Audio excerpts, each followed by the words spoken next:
The beginning of the movie is set somewhere during the Second World War in Berlin. The Führer Hitler is with a behavior coach named Keppel. Hitler expresses his disagreement with the gesture of people's greeting to Keppel. He complains that though the Nazi salute is out-fashioned, people need to at least raise their hands up to the wrist and show respect. Then, he narrates that he has done everything possible by a human to destroy the foundations of the enemy who desecrated their soil. He finds Germans' existence incomprehensible and finds it alarming that he is here too. In the following scene, he wakes up on the ground somewhere in a forest. While looking up to the sky, he sees that the enemy aircrafts are missing and guesses that they might have taken some rest. Suddenly, a ball comes bouncing towards him and stops just at his side. He raises himself and heads towards a building past the bush. He is then approached by 3 young kids who question him if he is okay. Hitler looks at them and thinks that they are the future of the nation. He then asks them the way to the street. In that instant, a reporter, Fabian Sawatzki, is filming the kids on his camera. Hitler is seen on the far side of the screen. He picks up his army cap and says to himself that he should go to the Führer bunker. Hitler gets to the street and gets amazed at people riding monowheel bikes. He finds people capturing him in their camera and expresses that though the rubble went, people have gone mad. Then, he feels a modern car by his hand and questions himself if he fell in a coma and missed the victory. He realizes that he is not aware of his situation totally and alerts himself to collect more information. Then, he asks a man about the location of Chancellery, but the person instead asks him for a picture. He gets disturbed by the camera's flashes as people come near him and take photos in turns. Confused by the unusual events around him, he concludes something went out of hand in the place. As Hitler walks away, he finds a woman speaking in German on her phone. He comes closer and asks her about the current date, but the woman gets terrified and sprays his eyes. Hitler cries in pain as his eyes get reddish and his vision gets blurred. He stumbles and walks to a newspaper shop nearby.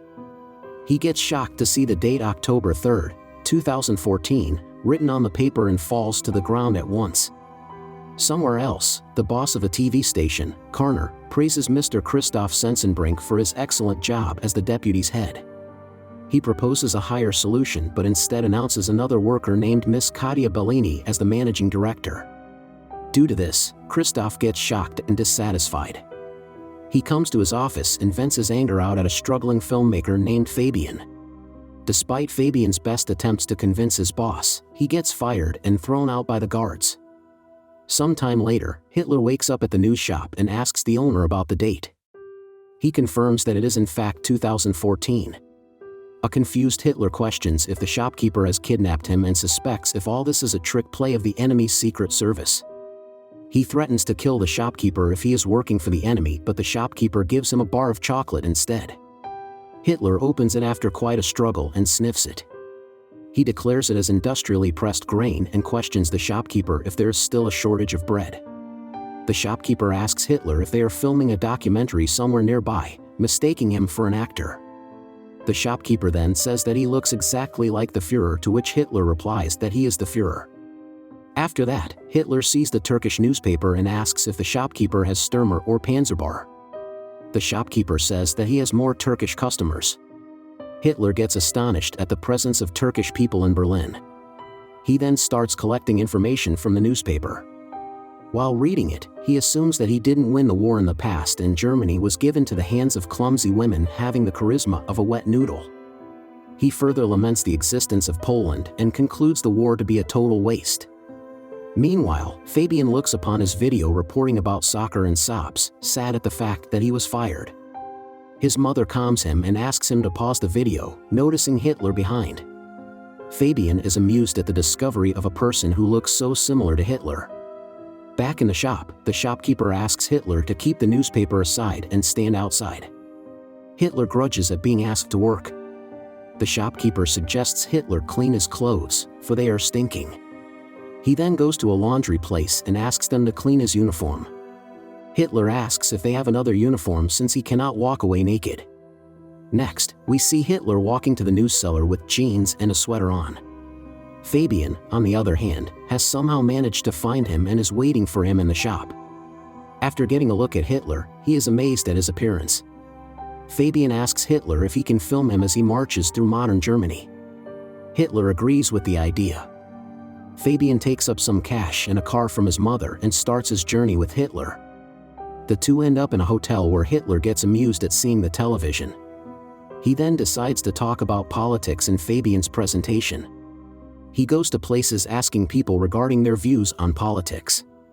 After the interviews, he finds that there was minimal impact of democracy upon people during his absence. He inspects discontent and suppressed anger in people, which reminds him of the 1930s, when people had similar views but lacked the term political disenchantment.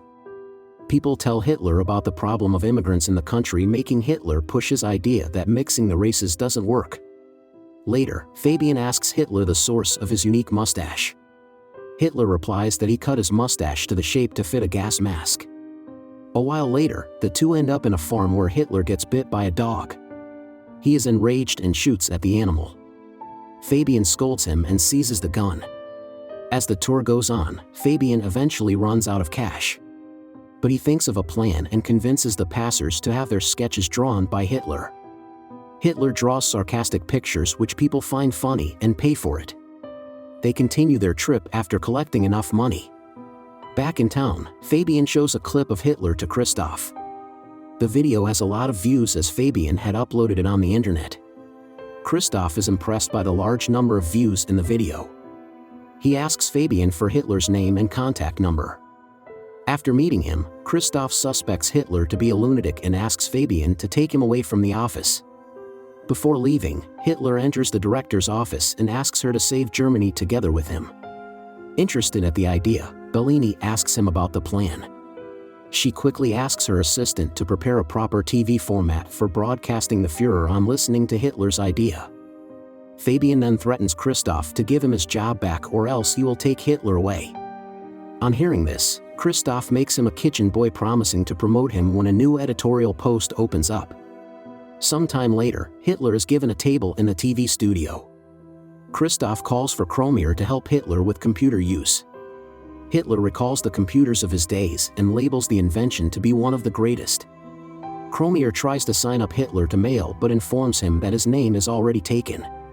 Hitler grunts for others stealing his name and tells her to use New Reichschancellery as he liked it. Christoph plans to put Hitler on a live comedy show called Whoa Dude. He is still salty because Bellini got a promotion instead of him and intends to create trouble for her. He intends to bring racism to the debate through sarcastic jokes on Jews and throw out Hitler. The show starts, and Witzigmann, the host, calls for Hitler on the stage. The audience gossips about Hitler's appearance, but when Hitler gazes at the audience, the hall gets completely silent. Hitler soon breaks the silence but does not read out the lines as scripted. He explains that he is to tell a joke about immigrants, but he is not going to do so. He says that a TV is a great invention of the human, but the shows broadcasted are nonsense. He sheds light on problems like poverty and unemployment and forecasts that the people of the country are heading towards the abyss without noticing it. Hitler vows to fight against the TV not only up to the broadcast of the abyss but also until he succeeds in overcoming them. Everyone likes the idea and claps for him. Seeing Hitler's popularity, the host Witzigmann gets envious. Bellini asks Christoph to broadcast Hitler in every show. Christoph is distressed because of the failure of his plan. In the following scene, we see Hitler give interviews on numerous TV shows and share that his motive is to make Germany great again. His popularity grows immensely and he meets several people and party leaders. He starts charming them all by sharing his ideas. One day, Hitler and Fabian visit NPD headquarters in Berlin. He calls for Ulf Bern, the federal chairman of NPD, and asks him what his cause has achieved so far. Hitler belittles him and says that they have wasted enough time, and the movement is taken aback by decades due to their words. Christoph gets excited and happy when the cops and district attorney, DA, appear at the TV studio. They explain that they are here for a complaint of charging violation of hate laws. Bellini asks what they are to do then. Quickly, Christoph pops that they might need to cancel the Führer show. The DA says that they can keep the broadcasting on. Bellini takes a sigh of relief while Christoph fakes his smile. After the DA leaves, Kromier hands over a letter to Christoph stating the payment of the dog which Hitler had shot earlier in his trip. Christoph receives the letter happily, believing it might be a way to cause trouble. Next, Hitler is put to a TV program where he is asked direct questions about his different roles in the war. Hitler responds that he wants to reach out to people, but the interviewer tells him that all his deeds cannot be justified. He shows him the clip of him shooting the dog. The video disturbs the audience. Hitler is angered and threatens him that he would do the same to him. He further says that he will turn their studio into a parking lot for tanks. Christoph gets happier seeing people's negative responses. After the disastrous interview, Bellini is fired, and Christoph is appointed as the new manager. After that, Hitler goes to Fabian's house and starts living with him. He expresses amusement at the path taken by destiny and starts to write his second book. The book soon hits the market. 3 months later, at the TV studio, everyone sits in a meeting where the massive loss that the company has gone through is discussed. Christoph believes that Witzigmann's show will put them back on track, but one employee informs him that he has quit his job. Christoph gets tensed and gets mad at the selected employees for losing the show. One of the staff suggests getting Hitler back, which interests Christoph. He looks for Hitler again and offers Fabian that he will invest $1 million in the film that Fabian and Hitler are shooting if they in return let them broadcast the movie on their TV. Hitler and Fabian come to Kromier's house, where Kromier's grandmother identifies Hitler. She claims that Hitler gassed all the people up and killed them.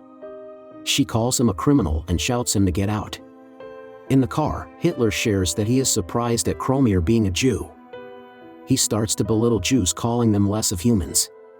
Fabian gets disappointed at Hitler's actions and his words. Back in the set, Fabian gets Hitler to replay how he got to the place. He asks Hitler what happened before the ball came rolling to him in the woods, but Hitler cannot remember it. Later at night, he walks out of the set and is surrounded by some thugs. They call him the reason to take Germany back and give him a hard blow on his face. As Hitler opens his eyes, he finds himself in a hospital in front of Bellini. At the same time, Fabian looks over the footage of the video he captured about the boys and soccer. He looks closely at it and finds Hitler rose from where he was lying. Fabian gets amazed at what happened before it. He quickly goes to the place and finds a board at the location stating the historical location of Führer Bunker. Fabian rushes to the hospital but doesn't find Hitler. Bellini says that he is headed to the shooting set. Fabian reveals that he is the real Adolf Hitler, but Bellini does not believe him. Fabian acts mad and tries to explain his theory hysterically. The guards try to catch him, but he flees. Fabian then reaches the set and aims a gun at Hitler. When asked about his identity, Hitler explains that he never claimed to be anyone else. Fabian says that Hitler is fooling people with his propaganda, to which Hitler replies that people elected a leader who shared his whole idea openly in 1933. Fabian takes Hitler to the top of a building with his gun. He corners Hitler and declares him to be a monster. Hitler, in turn, claps back, saying that ordinary people elected an extraordinary man and entrusted the fate of the country to him. He explains that people chose him because they bear the same values in their inner hearts. An enraged Fabian shoots Hitler, making him fall down the building, onto the street. Soon, Fabian hears Hitler's voice, who says that no German can get rid of him. And Hitler, who was just thrown down, appears right behind it again. Just then, Bellini calls for a cut in the studio, and everyone cheers for the shoot. Turns out that it was just a film shoot and a random actor was playing the role of Fabian. Hitler then asks everyone to remember the comrades who could not be with them. Somewhere else, Kromier is sobbing seeing Fabian through a hole in the mental ward. Hitler and Bellini are busy giving autographs and interviews to people after the film booms. As they pass by a car, the people on the street seem fond of Hitler and greet him with respect. Subscribe for more videos like this, turn on the notification, and leave a like to help the channel out. Thanks for watching.